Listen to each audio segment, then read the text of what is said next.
बिस्मिल्लाहिर्रहमानिर्रहीम। इक़रा बिस्मि रब्बिकल्लज़ी खलक़।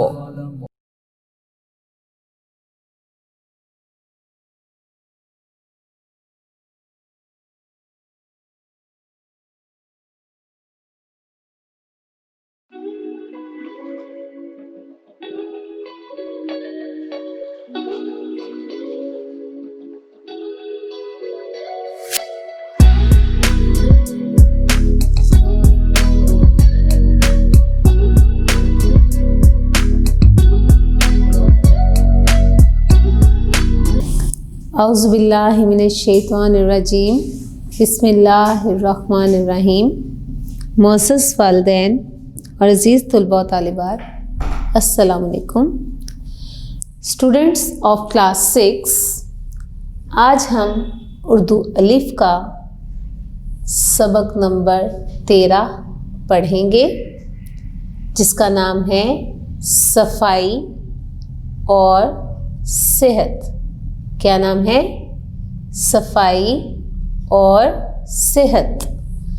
स्टूडेंट्स, सबसे पहले आप अपनी किताब खोलें और अपनी किताब का सफ़ा नंबर 64 खोलें। सफ़ा नंबर 64।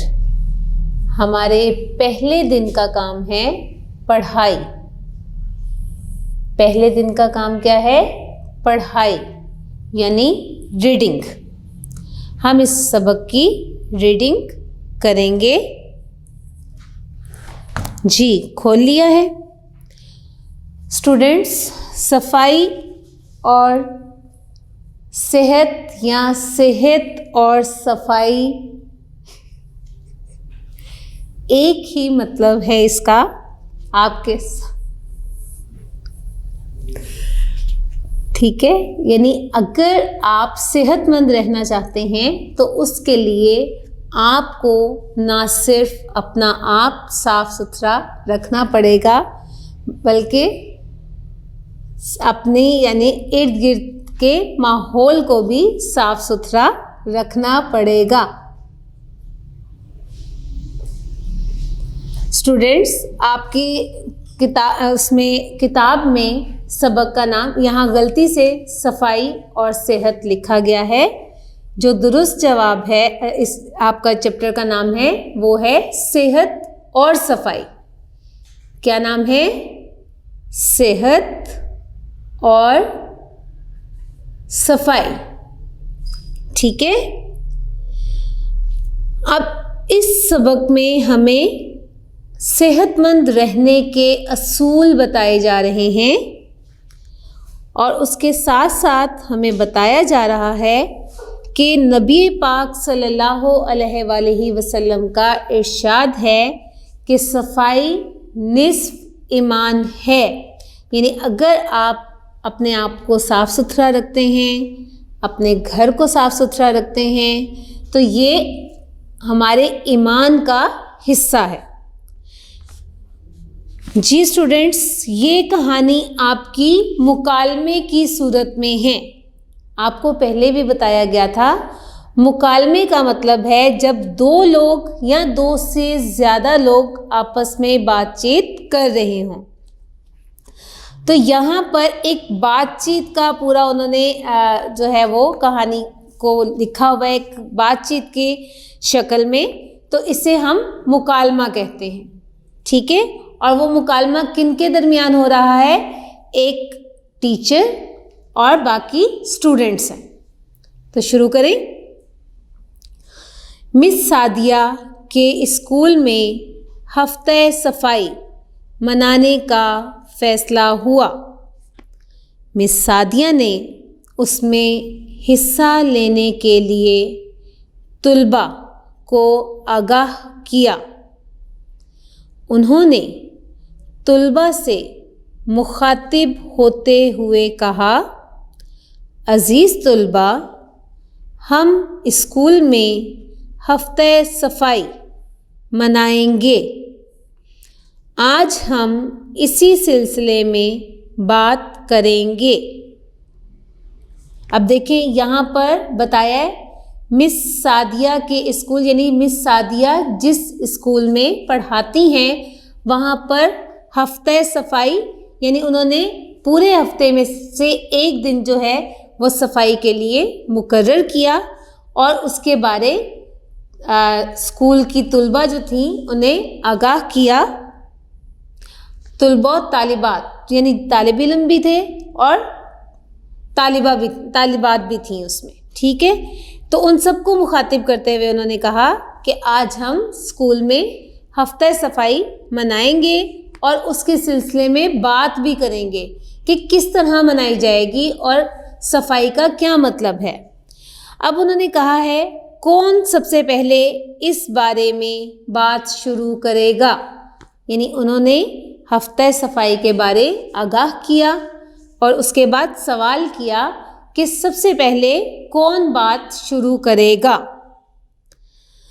हुमैरा, अब एक स्टूडेंट है हुमैरा, उसने हाथ उठाकर कहा मिस मैं बात शुरू करूं।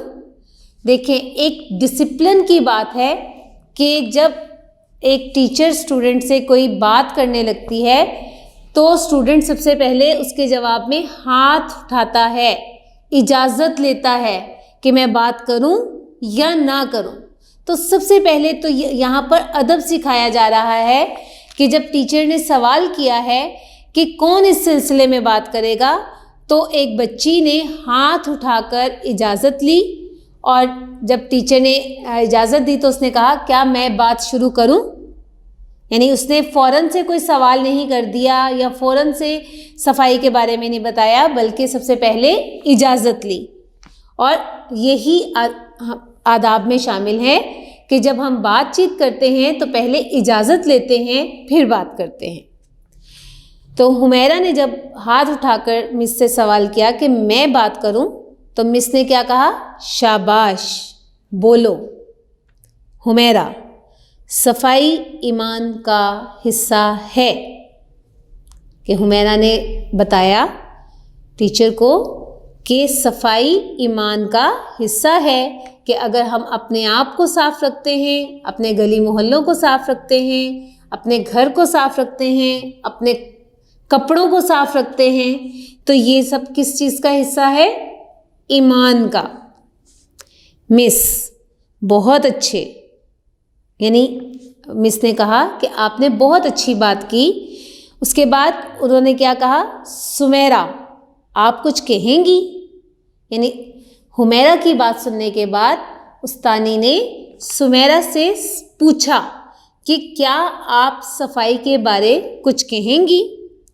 सुमेरा, अब सुमेरा ने क्या जवाब दिया, एक सेहतमंद जिस्म ही में एक सेहतमंद दिमाग होता है, कि अगर आप तंदुरुस्त होंगे, अगर आप सेहतमंद होंगे, तभी आप बेहतर से बेहतर सोच सकते हैं या कुछ बेहतर कर सकते हैं। तो उसने क्या कहा है कि सेहतमंद जिस्म में ही एक सेहतमंद दिमाग होता है, कि इंसान तंदुरुस्त रहता है तो उसे ख्यालात भी अच्छे आते हैं और वो बेहतर तरीके से बेहतर काम कर सकता है।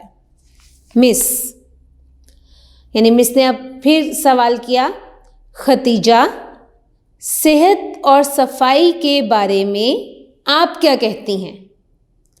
यानी हुमैरा ने बता दिया, सुमेरा ने बता दिया, उसके बाद मिस ने किससे सवाल किया, खतीजा से, कि सेहत और सफाई के बारे आप क्या कहती हैं।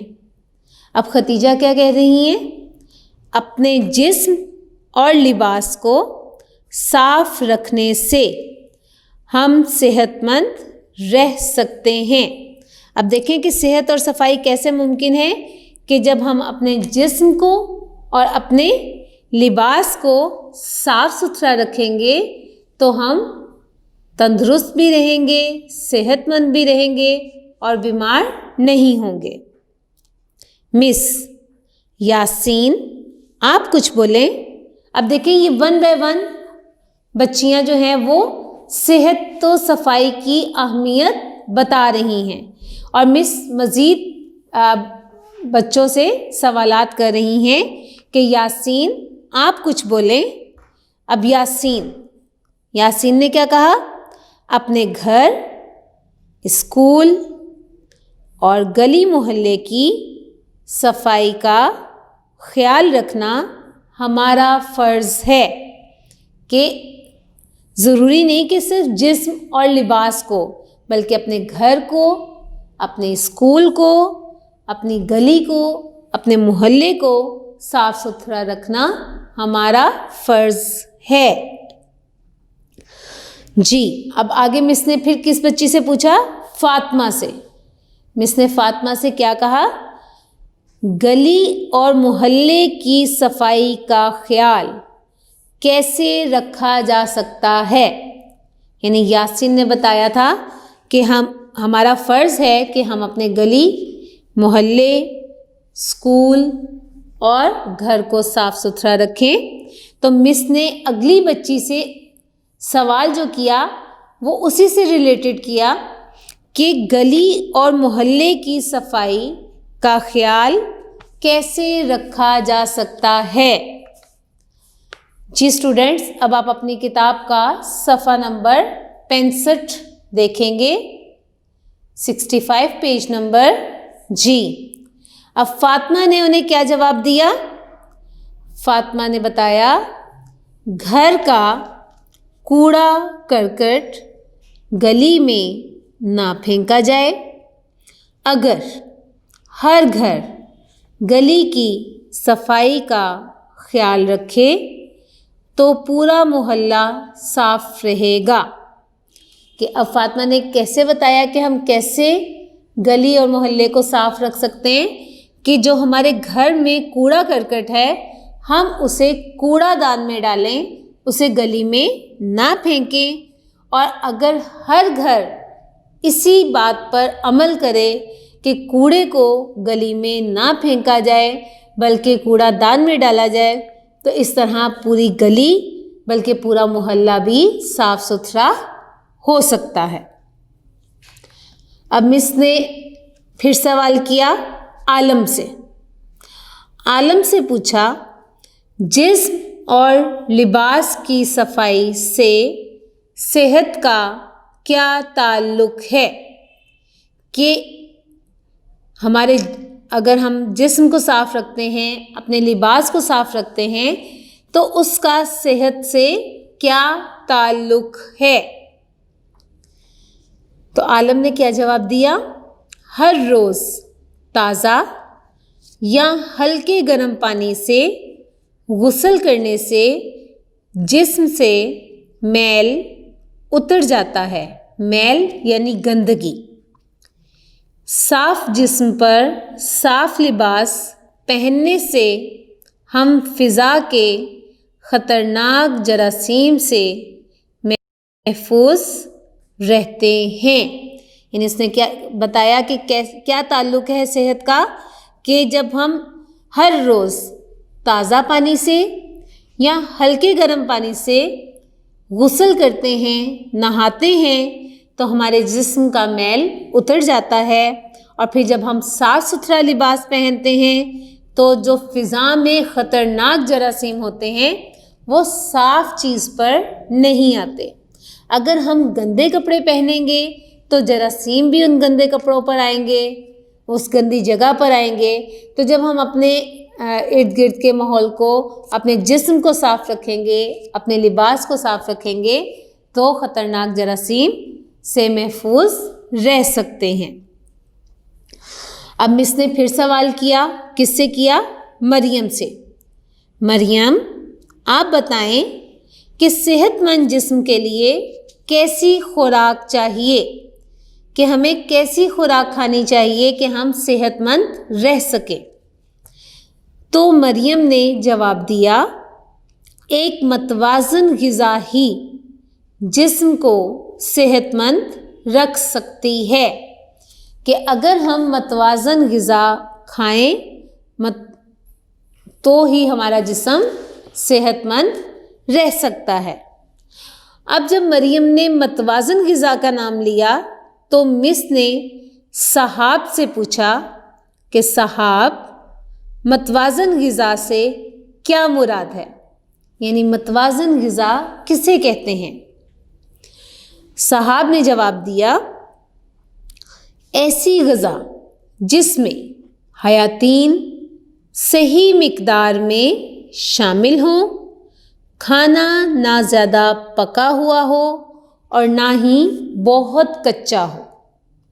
यानी ऐसी ग़िज़ा जिसमें हयातीन यानी प्रोटीन, विटामिन्स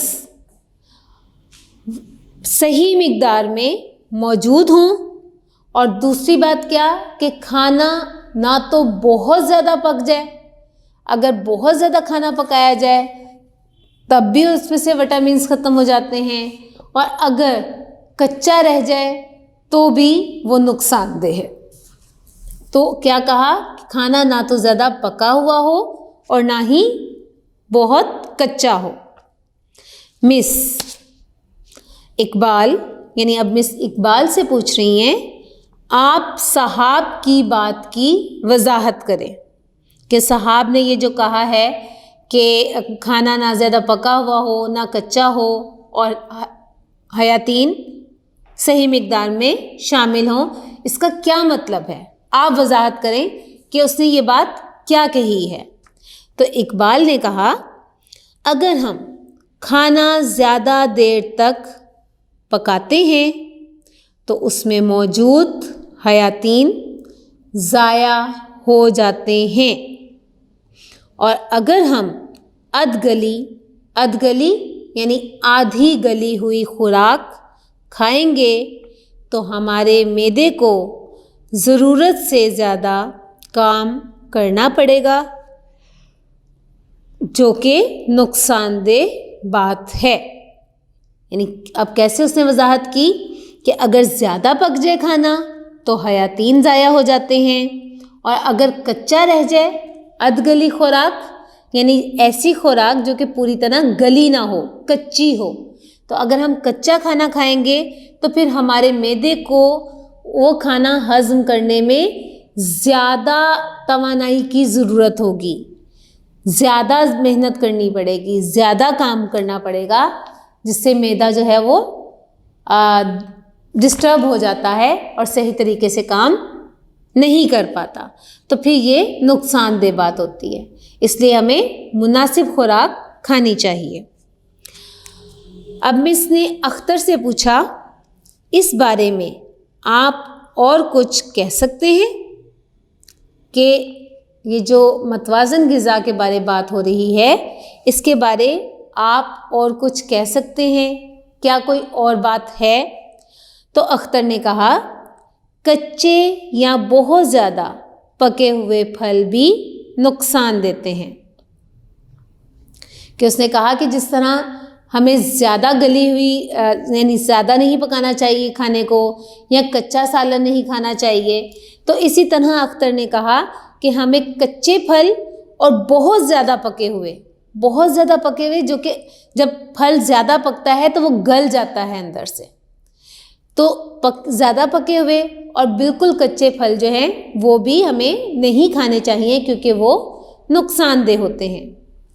अब मिस ने क्या कहा, रानी, यानी मिस ने रानी को मुखातिब करते हुए कहा, डॉक्टर कहते हैं कि हमें कच्ची सब्जियां ज़्यादा खानी चाहिए।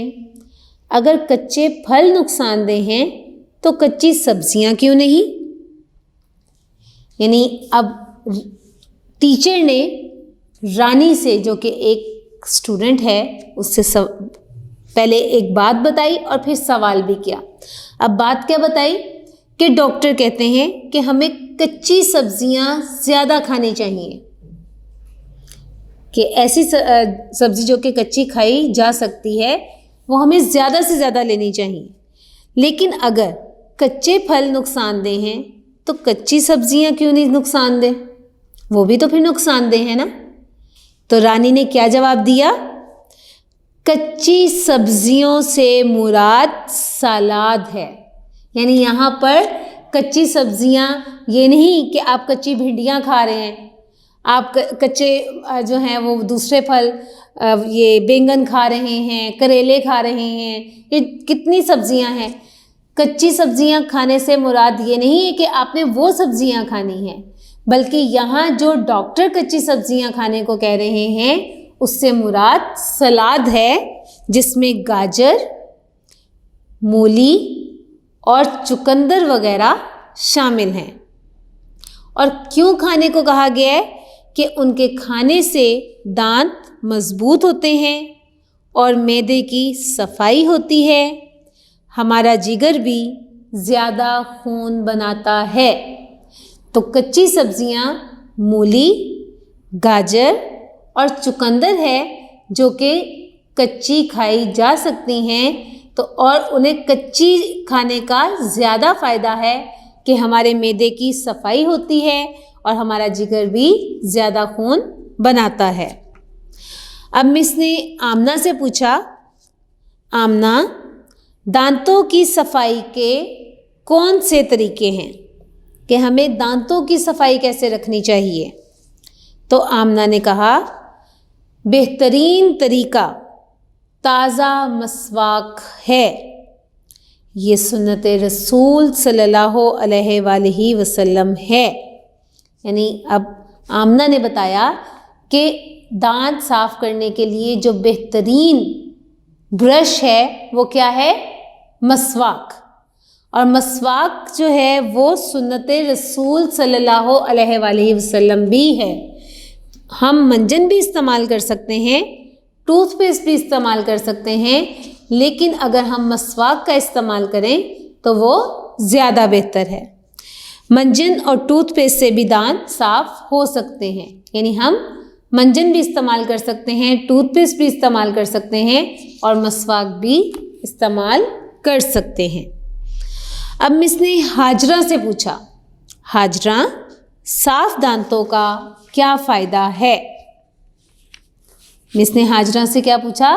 साफ दांतों का क्या फ़ायदा है, यानी हम दांतों को साफ क्यों करते हैं?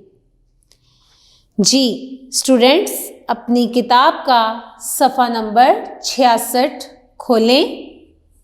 सफ़ा नंबर 66 पर अब हम नेक्स्ट रीडिंग करेंगे कि जब मिस ने हाजरा से पूछा कि हम दांत साफ़ करते हैं तो साफ़ दांतों का क्या फ़ायदा है, तो हाजरा ने बताया, दांत साफ़ होंगे तो हर किस्म के जरासीम से पाक खुराक हमारे मैदे में जाएगी। साफ़ दांत हंसी के वक्त अच्छे लगते हैं, जबकि मैले कुचैले दांतों से कराहत आती है। यानी एक तो ये कि आपके दांत साफ़ होंगे तो दांतों में मुख्तलिफ़ चीज़ें खाने से जब जरासीम हो जाते हैं वो जरासीम मुंह में रहते हैं जब तक कि हम मंजन, टूथपेस्ट या मसवाक ना कर लें। जब हम मंजन करते हैं, टूथपेस्ट करते हैं या मसवाक इस्तेमाल करते हैं तो वो जरासीम निकल जाते हैं और हमारा मुंह साफ़ हो जाता है। तो जब वो साफ़ होता है तो हम जो भी खुराक खाएंगे वो बिल्कुल साफ़ सुथरी होगी, उसमें कोई जरासीम नहीं होगा और वो हमारे मैदे में बिल्कुल साफ़ खुराक जाएगी। और उन्होंने क्या रीज़न बताया कि जब साफ़ दांत जो हैं वो इंसान जब हंसता है तो वो दांत अच्छे लगते हैं। अगर मैले कुचैले दांत होंगे तो आप जब बात करेंगे या जब आप हंसेंगे तो फिर मैले कुचैले दांत जो है वो नज़र आएंगे तो लोगों को कराहत होगी, यानी नफ़रत होगी, बेजारी होगी। इसलिए दांतों को साफ़ सुथरा रखना चाहिए। मिस शाबाश, यानी मिस ने उसको शाबाश दी और फिर सईदा से सवाल किया। अब क्या सवाल किया? सईदा, आँखों, कानों, दांतों, मुंह और हाथ पाँव को साफ़ रखने का कोई बेहतरीन सा तरीका बताएं। यानी अब मिस ने सईदा से पूछा कि हम किस तरह एक ही वक्त में आँखों, कानों, दांतों, मुंह और हाथ पाँव को साफ रख सकते हैं। क्या ऐसा कोई तरीका है? तो सईदा ने क्या बताया? वुज़ू सबसे बेहतरीन और आसान तरीका है, कि वुज़ू आसान तरीका भी है और बहुत बेहतरीन भी है कि हमारा जिस्म पाक साफ हो जाता है। मिस शाबाश, यानी मिस ने सईदा को शाबाश दी और साथ में अब वो बता रही हैं कि वुज़ू किस तरह किया जाता है और उसका क्या फ़ायदा है। वुज़ू से हमारे हाथ, कोहनियाँ, नाखून, नाक, कान, हलक और पाँव साफ़ हो जाते हैं। यानी जब हम वुज़ू करते हैं, हम हाथों को धोते हैं, हम कोहनियाँ धोते हैं, हमारे नाखून साफ़ हो जाते हैं, नाक में पानी डाला जाता है, कान साफ़ किए जाते हैं, कुल्ली करते हैं तो हलक तक पानी को लेकर जाते हैं, पाँव धोते हैं, तो ये सब चीज़ें वुज़ू से साफ़ हो जाती हैं। जिस्म के यही हिस्से हैं जिन पर ख़तरनाक जरासीम आसानी से हमलावर हो सकते हैं। यानी अब टीचर बता रही हैं कि वुज़ू से आप जिन चीज़ों को, अपने जिस्म के जिन अज़ा को साफ़ करते हैं, वही अज़ा ऐसे हैं जिन पर ख़तरनाक जरासीम बड़ी आसानी से हमलावर हो सकते हैं। अगर हम दिन में 5 मरतबा वुज़ू करें तो हमारा जिस्म साफ़ हो जाता है। यानी जब हम 5 वक्त वुज़ू करते हैं तो फिर हमारे जिस्म से मैल कुचैल ख़त्म हो जाता है, जरासीम हमारे जिस्म पर नहीं रहते।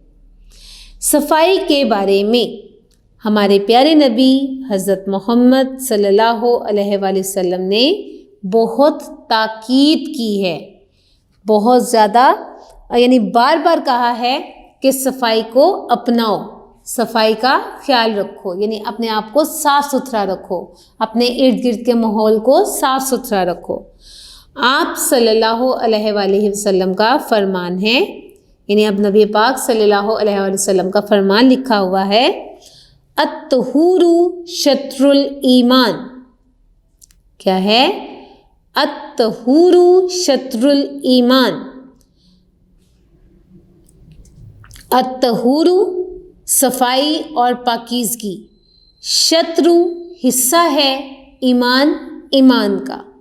तो अत्तहूरु शत्रुल ईमान, सफाई और पाकीज़गी ईमान का हिस्सा है।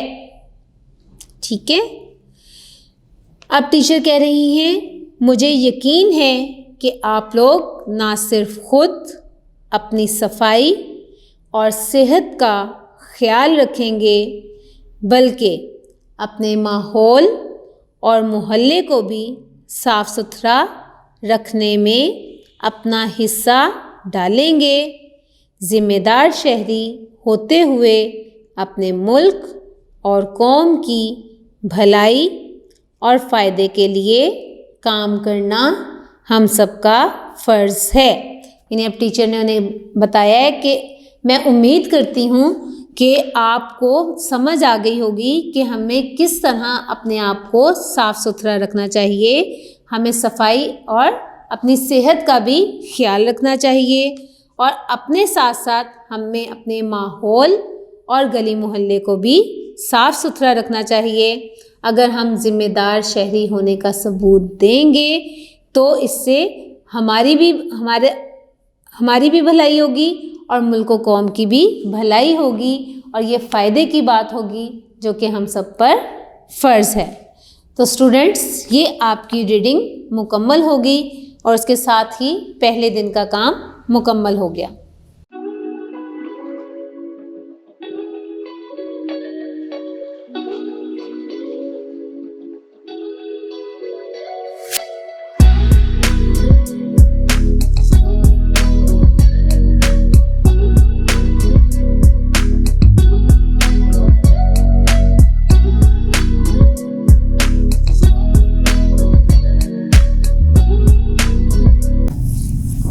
स्टूडेंट्स, अब हम अपना दूसरे दिन का काम शुरू करेंगे।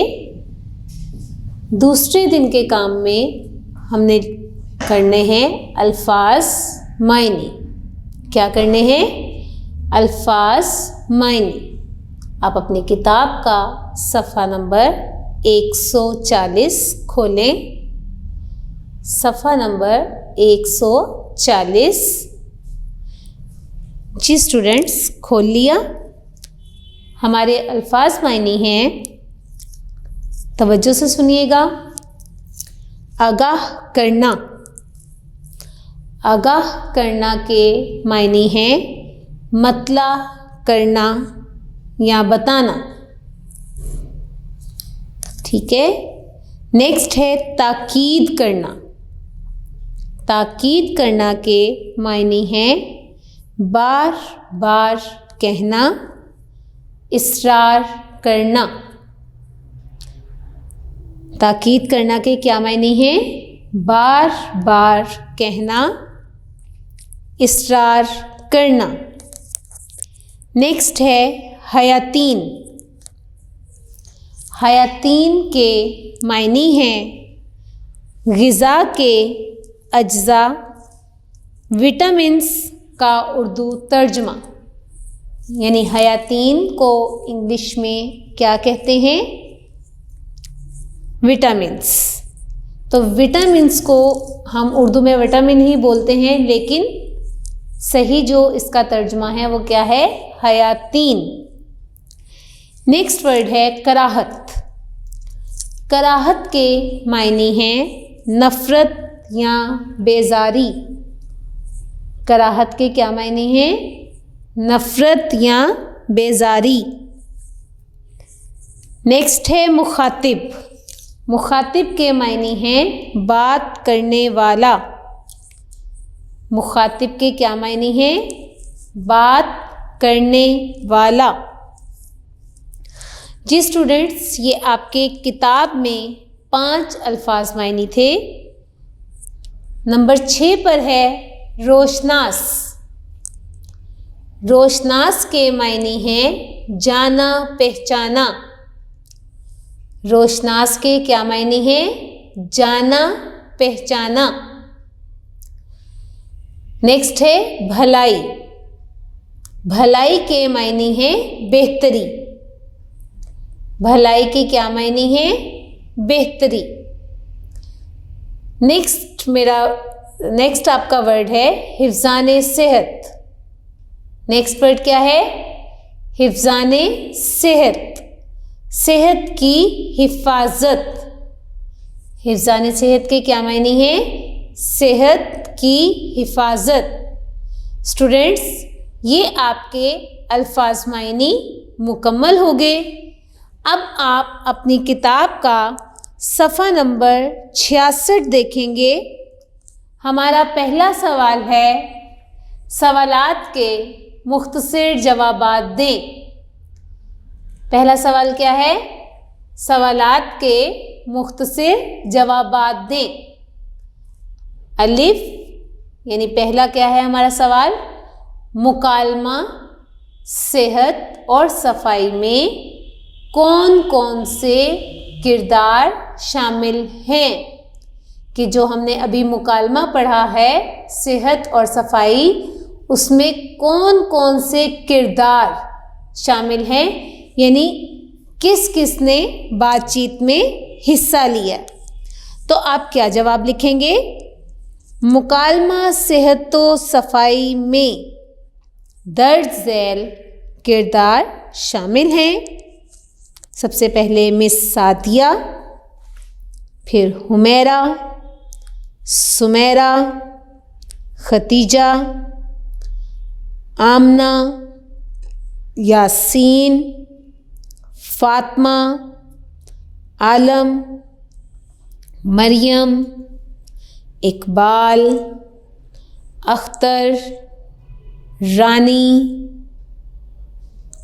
सहाब, हाजरा और सईदा। ठीक है। सवाल नंबर 2 है हमारा, मिस सादिया के स्कूल में क्या मनाने का फैसला हुआ? यानी क्या चीज़ मनाई गई, किस बारे हमने बात की है कि मिस सादिया के स्कूल में क्या मनाने का फैसला हुआ। जी, तो क्या जवाब होगा इसका? मिस सादिया, यानी आप देखें सवाल में ही है, मिस सादिया के स्कूल में हफ्ते सफाई क्या की जगह आ जाएगा? हफ्ते सफाई मनाने का फैसला हुआ। मिस सादिया के स्कूल में हफ्ते सफाई मनाने का फैसला हुआ। जी, नेक्स्ट क्वेश्चन है, सेहतमंद दिमाग के लिए कौन सी चीज़ ज़रूरी है? यानी हमारा दिमाग सेहतमंद कैसे रह सकता है, उसे सेहतमंद रखने के लिए कौन सी चीज़ ज़रूरी है? तो कौन सी चीज़ ज़रूरी है? जी, आप क्या लिखेंगे? सेहतमंद दिमाग के लिए सेहतमंद जिस्म बहुत ज़रूरी है। क्या जवाब है इसका? सेहतमंद दिमाग के लिए सेहतमंद जिस्म बहुत ज़रूरी है। नेक्स्ट क्वेश्चन है, हम कैसे सेहतमंद रह सकते हैं? यानी हम अपने आप को सेहतमंद कैसे रख सकते हैं? तो क्या जवाब होगा इसका? हम अपने लिबास, जिस्म, खुराक को साफ सुथरा रख कर सेहतमंद रह सकते हैं। यानी हम अपने जिस्म को साफ रखें, अपने लिबास को साफ रखें, अपनी खुराक को साफ सुथरा रखें, तो हम सेहतमंद रह सकते हैं। जी, हमारा नेक्स्ट क्वेश्चन है, सेहतमंद जिस्म के लिए कैसी खुराक की ज़रूरत है? यानी हम कैसी खुराक लें कि हमारा जिस्म सेहतमंद रहे? तो क्या जवाब लिखेंगे आप? सेहतमंद जिस्म के लिए मतवाज़न ग़िज़ा ज़रूरी है। क्या जवाब है? कि सेहतमंद जिस्म के लिए मतवाज़न ग़िज़ा ज़रूरी है। ठीक है, नेक्स्ट क्वेश्चन है, मतवाज़न ग़िज़ा से क्या मुराद है? यानी मतवाज़न ग़िज़ा किसे कहते हैं? तो क्या जवाब लिखेंगे आप?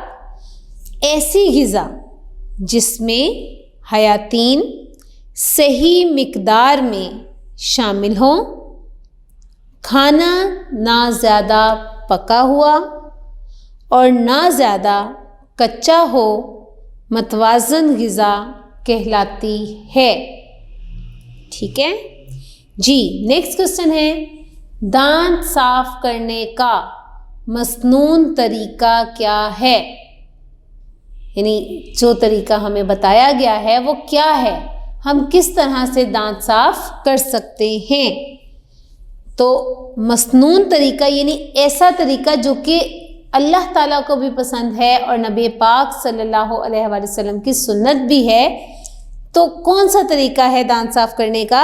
आप क्या जवाब लिखेंगे? दांत साफ करने का मसनून तरीका मसवाक है।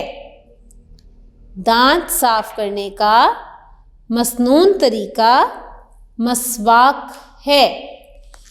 जी स्टूडेंट्स, ये आपके सवालात मुकम्मल हुए। अब आप अपनी किताब का सफ़ा नंबर 68 खोलेंगे। सफ़ा नंबर 68 यानी 68। इस पर आपका सवाल नंबर 5 है। आप किताब पर देखें, क्योंकि यहाँ मैंने सवाल मुकम्मल नहीं लिखा, तो आप किताब पर देखें।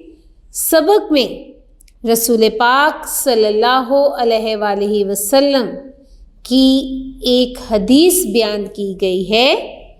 आप इस हदीस मुबारका को अपनी कॉपी में लिखें और याद करें। ठीक है, इसका क्या जवाब आप लिखेंगे? रसूल पाक सल्लल्लाहु अलैहि वसल्लम का फरमान है, अत्तहूरु शत्रुल ईमान। क्या है? अत्तहुरु शत्रुल ईमान, यानी सफाई और पाकीज़गी ईमान का हिस्सा है। क्या है इसका तर्जुमा? सफाई और पाकीज़गी ईमान का हिस्सा है। हमारा नेक्स्ट इसी सफ़े पर सवाल नंबर 9 है। आप देख सकते हैं, सेहत व सफाई के मौजू पर एक पैराग्राफ लिखें। क्या सवाल है? सेहत व सफाई के मौजू पर एक पैराग्राफ लिखें। तो आप क्या जवाब लिखेंगे?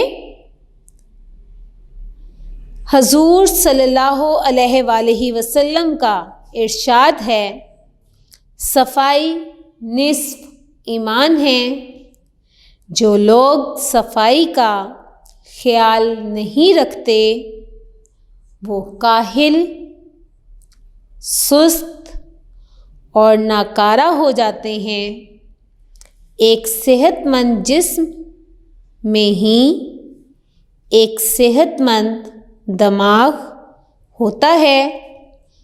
हमें ना सिर्फ अपने जिस्म और लिबास को साफ रखना चाहिए, बल्कि गली, मोहल्ला और स्कूल को भी साफ रखना चाहिए। सेहतमंद रहने के लिए मतवाज़न ग़िज़ा का भी होना ज़रूरी है। इसलिए ऐसी खुराक खानी चाहिए जिसमें हयातीन सही मिक़दार में मौजूद हों। ज़्यादा कच्चे और ज़्यादा पके हुए फल भी नुकसानदेह होते हैं। कच्ची सब्ज़ियाँ मसलन गाजर, मूली, चुकंदर वग़ैरह ज़्यादा इस्तेमाल करनी चाहिए। अब स्टूडेंट्स देखें कि एक पैराग्राफ में हमने पूरे इस मौजू को, पूरे मुकालमे को हमने एक पैराग्राफ में लिखना था, तो हमने उसके अहम नुकात जो हैं वो बयान किए हैं। सबसे पहले सफाई की बात हो गई कि अपने जिस्म और लिबास को साफ़ रखना चाहिए, अपने इर्द गिर्द के माहौल को साफ़ रखना चाहिए, मतवाज़न ग़िज़ा खानी चाहिए, सही ग़िज़ा खानी चाहिए, और इसमें इसी बात के बारे बताया गया है। स्टूडेंट्स, अब आप देख सकते हैं सफ़ा नंबर 68 पर हमारा एक मौजू है मुतशाबा अल्फाज। मौजू क्या है? मुतशाबा अल्फाज। हम इसके बारे पढ़ेंगे और फिर उसके बाद इसका सवाल होगा। मुतशाबा अल्फाज किसे कहते हैं? ऐसे अल्फाज जिनकी ज़ाहरी शक्ल सूरत में कोई मुशाबहत हो मगर आराब, इमला और मायनी मुख्तलिफ हों, मुतशाबा अल्फाज कहलाते हैं। यानी जो एक सवाल बनाया गया है वो क्या है? मुतशाबा अल्फाज किसे कहते हैं? तो इसका आप क्या जवाब लिखेंगे? ऐसे अल्फाज जिनकी ज़ाहरी शक्ल सूरत में कोई मुशाबहत हो मगर आराब, इमला और मायनी में मुख्तलिफ हों, मुतशाबा अल्फाज कहलाते हैं। अब आप अपनी किताब के सफ़ा नंबर 69 पर देखें कि मुतशाबा अल्फाज की सूरतें बताई गई हैं कि मुतशाबा अल्फाज की दर्ज झैल सूरतें हैं। नंबर 1, ऐसे अल्फाज जिनका इमला एक सा हो मगर आराब में फ़र्क हो, जैसे कुल और कल। अब देखें, कुल के ऊपर पेश है और कल के ऊपर ज़बर है।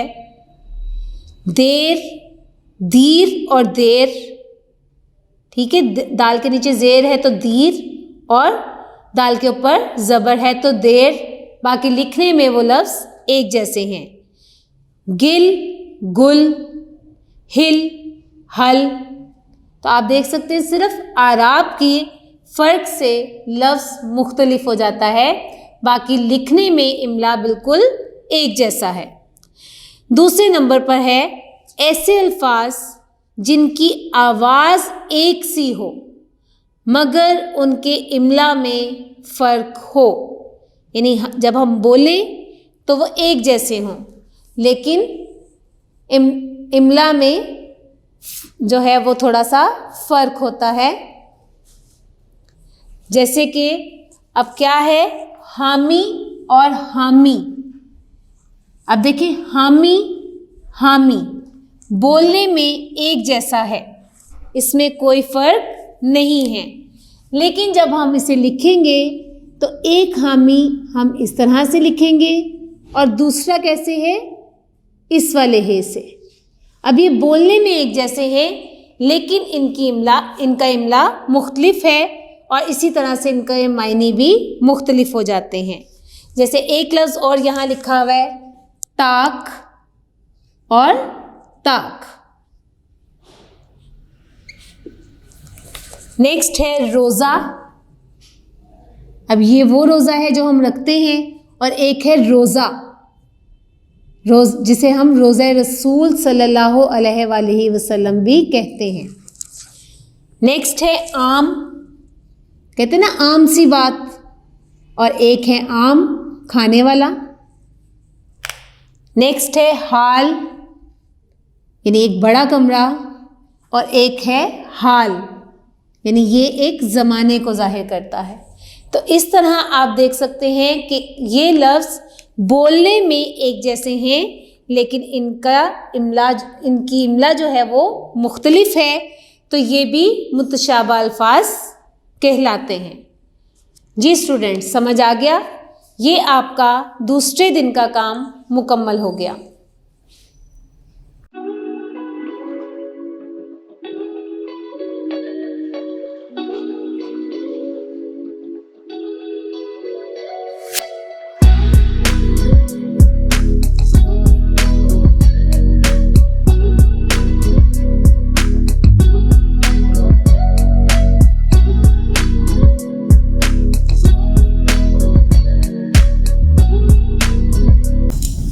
स्टूडेंट्स, अब हम अपना तीसरे दिन का काम शुरू करेंगे। तीसरे दिन का काम हमारा किताब का मरूज़ी काम है। आप लोग अपनी किताब का सफ़ा नंबर 67 देखेंगे। हमारा सवाल नंबर 2 है जुमले बनाएं। सवाल नंबर 2 क्या है? जुमले बनाएं। पहला लफ्ज़ है आगाह। आगाह, आगाह का जुमला बनाएंगे। हमें दूसरों को सफाई के फ़वाइद से आगाह करना चाहिए। क्या जुमला बनाएंगे? हमें दूसरों को सफाई के फ़वाइद से आगाह करना चाहिए। नेक्स्ट वर्ड है भलाई। नेक्स्ट वर्ड क्या है? भलाई। भलाई का जुमला है हमें दूसरों की भलाई के लिए काम करना चाहिए। क्या जुमला बनाएंगे? हमें दूसरों की भलाई के लिए काम करना चाहिए। नेक्स्ट वर्ड है फ़िज़ा। फ़िज़ा का जुमला आप बनाएंगे। फ़िज़ा में परिंदे उड़ रहे हैं। क्या जुमला बनाएंगे? फ़िज़ा में परिंदे उड़ रहे हैं। नेक्स्ट वर्ड है कराहत। कराहत। कराहत का जुमला आप बनाएंगे। गंदे दांतों से कराहत आती है। क्या जुमला बनाएंगे? गंदे दांतों से कराहत आती है। नेक्स्ट है जिम्मेदार। जिम्मेदार का जुमला आप बनाएंगे, आप किसी का भी नाम लिख सकते हैं, जैसे आमना एक जिम्मेदार लड़की है। क्या जुमला बनाएंगे? आमना एक जिम्मेदार लड़की है। जी स्टूडेंट्स, नेक्स्ट हमारा क्वेश्चन है मुतज़ाद लिखें, यानी ये अल्फाज लिखे हुए हैं, आपने इनके मुतज़ाद लिखने हैं। पहला है मतवाज़न। मतवाज़न का मुतज़ाद है गैर मतवाज़न। मतवाज़न का मुतज़ाद क्या है? गैर मतवाज़न। बेहतरीन बदतरीन। बेहतरीन का मुतज़ाद क्या है? बदतरीन। नेक्स्ट है सेहत। सेहत का मुतज़ाद है बीमारी। सेहत का मुतज़ाद क्या है? बीमारी। नेक्स्ट है खतरनाक। खतरनाक का मुतज़ाद है मुफीद या फ़ायदामंद। मुफीद या फ़ायदामंद। नेक्स्ट है मैले कुचैले। मैले कुचैले का मुतज़ाद है साफ सुथरे। मैले कुचैले का क्या मुतरादिफ है? मुतज़ाद है साफ सुथरे। ये आपके मुतज़ाद मुकम्मल हो गए।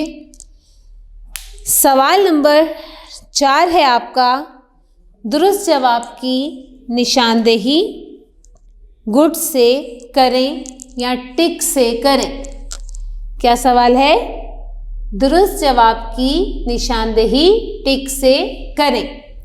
ये आपके MCQs हैं, तो आप पेंसिल अपने हाथ में रखें और साथ साथ इसको सॉल्व करें। नंबर 1 है सफाई किसका हिस्सा है? जी, किसका हिस्सा है? जी बिल्कुल, ईमान का। तो जहाँ पर ईमान का लिखा हुआ है वहाँ आपने टिक कर देना है। नेक्स्ट है सेहतमंद दिमाग कहाँ होता है? कहाँ होता है? एक सेहतमंद जिस्म में। तो जहाँ पर लिखा हुआ है, ये नंबर 3 पे लिखा हुआ है आपके, एक सेहतमंद जिस्म में, तो उस पर आप टिक कर दीजिए। नेक्स्ट है कौन सी ग़िज़ा जिस्म को सेहतमंद रख सकती है? कौन सी ग़िज़ा सेहतमंद रखती है? मतवाज़न। जी, तो जहाँ मतवाज़न लिखा है वहाँ आप टिक कर दें। नेक्स्ट आपका है दांत साफ करने का बेहतरीन तरीका कौन सा है? यानी आपने पढ़ा था कि मंजन से भी कर सकते हैं, टूथपेस्ट से भी कर सकते हैं, ठीक है, लेकिन सबसे बेहतरीन तरीका कौन सा है? मसवाक। तो जहाँ मसवाक लिखा है वहाँ आप टिक कर देंगे। नेक्स्ट है रोज़ाना गुस्ल करने से जिस्म से क्या उतर जाता है? क्या उतर जाता है गुस्ल करने से? मैल। तो जहाँ मैल लिखा हुआ है वहाँ आप टिक कर दीजिए। जी स्टूडेंट्स, अब आप अपनी किताब का सफ़ा नंबर 68 खोलेंगे। सफ़ा नंबर 68 यानी 68। आपका सवाल है दुरुस्त और गलत बयानात की निशानदेही करें। यानी जो गलत हैं उनके आगे दुरुस्त और गलत दोनों लिखे हुए हैं। जो गलत है तो गलत के ऊपर टिक कर दें, दुरुस्त है तो दुरुस्त के ऊपर टिक कर दें। पहला है अपने मुल्क और कौम की भलाई और फ़ायदे के लिए काम करना हमारा फ़र्ज़ है।